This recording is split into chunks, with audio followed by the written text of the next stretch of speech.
Delphi murders trial today. A witness pointing to the suspect, Richard Allen, for the first time. Thanks for joining us here first at 4. I'm Nick McGill. And I'm Eric Graves in for Aaliyah. Allen is charged with the murders of Abby Williams and Libby German near the Monon High Bridge Trail almost 8 years ago. Today, he was named not as a suspect, but as a man who was also walking on that trail on February 13th, 2017. That court remains in session for the afternoon, but Fox 59's Max Lewis just walked outside in the last few minutes. Max, we had an eventful morning here. What did you hear this afternoon? Yeah, so this afternoon we finished up the testimony of Steve Mullen, who formerly was the Delphi police chief, but was now is the investigator for the Carroll County Prosecutor's Office.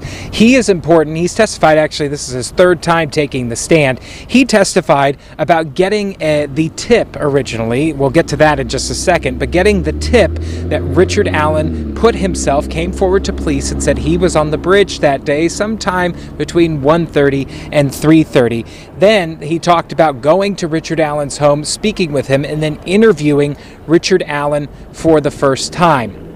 During that interview, Richard Allen agreed to be interviewed by them, and then came and basically they said that he became agitated during this interview. Once they started pressing him about certain details of the crime, he then left the room. And then we heard from Sheriff Tony Liggett this afternoon, who was not at the time was sheriff, but was chief deputy when Richard Allen was arrested in 2022.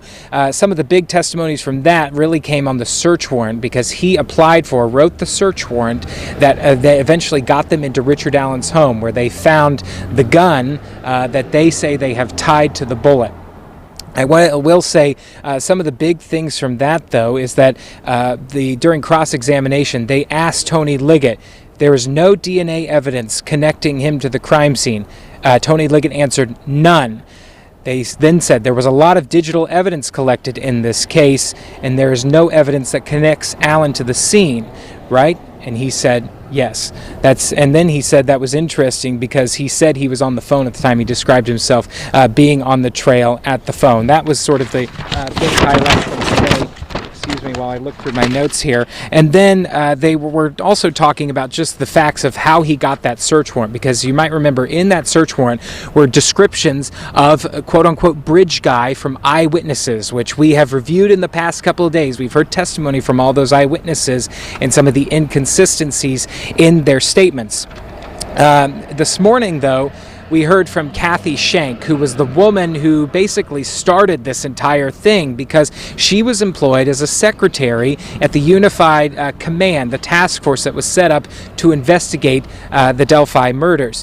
She was going through tips one day. They were actually having to move offices, and she says that in a box in a desk drawer, she found a tip lead on it that basically said Richard Allen, and said that he had come forward and said he'd be on the bridge that day between 1 and 3 o'clock. She said that matched up with the timeline that she knew, the facts of the case. So she forwarded it on to the investigators, and of course all of this has now happened after that. During cross-examination, there was not a lot of questions for her necessarily, but she did say that she did not know how that tip ended up in that box. Now, that tip was actually prepared by a conservation officer who was helping out with the investigation in the early days. He then testified after that. His name was Dan Doolin. Basically talked about doing the first interview with Richard Allen. They did it in a grocery store parking lot. He was following up on the tip because Richard Allen came forward voluntarily with this information, saying he was on the bridge that day. Doolin did the initial interview and took down the information, but didn't really, there wasn't anything that extremely stood out to Doolin. He did mark it for follow-up, but nobody ever followed up on it, apparently. He testified that then in 2022, when the tip resurfaced, he was called. He did some investigating into Richard Allen at the time in 2022, when they had just seen this tip. They were looking into him. The interesting thing from his testimony was that he looked through fishing licenses is, actually, because he's with the DNR, and a fishing license Richard Allen had applied for between 2016 and 2017. He changed his height for some reason from being 5'4" to 5'6". Height is very important in this case because a lot of the witnesses had described Bridge Guy as being tall. If you see Richard Allen in person, I'm 6 foot. He's quite a bit shorter than I am.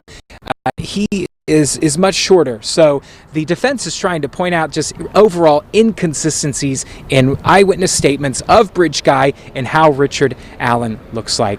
I did leave court. Sheriff Tony Liggett stepped down from the stand. We're not exactly sure who is going to be coming up next. However, I did appear to learn because defense attorney Brad Rosie started to ask Tony Liggett about the analysis of the bullet. Remember, that was found between the two girls' bodies.